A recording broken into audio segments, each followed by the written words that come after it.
Velocity of wave कितना होगा।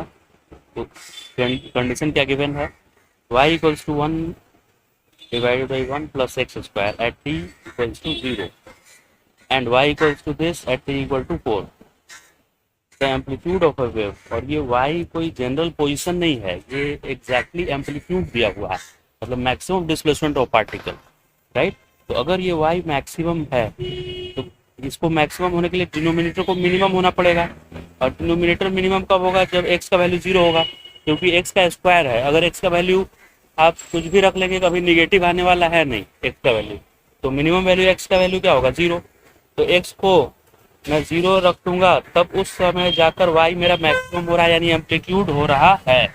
इसका मतलब कि जैसा भी वेव फॉर्मेशन हुआ है उस वेव का ये x इक्वल टू 0 पे मैक्सिमम वैल्यू है, राइट। उस वेव फॉर्म का सेंटर वहां पे है।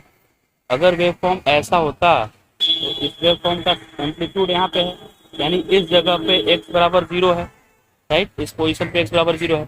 फिर आगे वेव चला गया है और अगली बार फिर से एम्पलीट्यूड कहाँ पे गेन किया है, तो फिर से एम्पलीट्यूड हो गया है, उसका इक्वेशन ये लिखा है। तो एम्पलीट्यूड होना मतलब y मैक्सिमम होना, तो फिर से y मैक्सिमम कब होगा, जब डिनोमिनेटर मिनिमम होगा। और डिनोमिनेटर मिनिमम कब होगा, जब x माइनस 2 का वैल्यू 0 होगा, यानी x बराबर 2 होगा। तो अगला x बराबर 2 पे एम्पलीट्यूड जैसा ये वेव फॉर्म आया है, तो जो भी वेव फॉर्म है उसका एम्पलीट्यूड, पहली बार एम्पलीट्यूड यहाँ पे था x बराबर 0 पे, फिर अगले ही बार एम्पलीट्यूड उस वेव फॉर्म का x बराबर 2 पे आया है, और यहाँ से और यहाँ जाने का समय 4 है। यानी जो भी वेव फॉर्म है वो इस पोजीशन से और अगले पोजीशन तक, अगला पोजीशन कब है, x बराबर 2 पे है। पहला पोजीशन क्या था, x बराबर 0 पे था ये वेव फॉर्म का एम्पलीट्यूड, और अगला x बराबर 2 पे है, और यहाँ से यहाँ जाने में उसको 4 सेकेंड का वक्त लगा है। 4 सेकेंड में ये वेव पैटर्न एक जगह से दूसरे जगह पे गया है, राइट।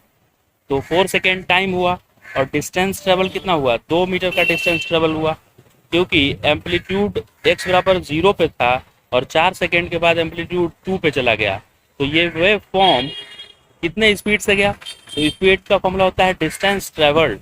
तो इस वेव ने 2 मीटर का डिस्टेंस ट्रेवल किया, और कितने समय में ट्रेवल किया, 4 सेकेंड में। तो 4 से मैं डिवाइड कर दिया, तो distance travel by wave pattern divided by time taken by this pattern to move that distance, इसको डिवाइड करने पे आया 1/2 which is equal to 0.5। So speed of this wave is 0.5 meter per second.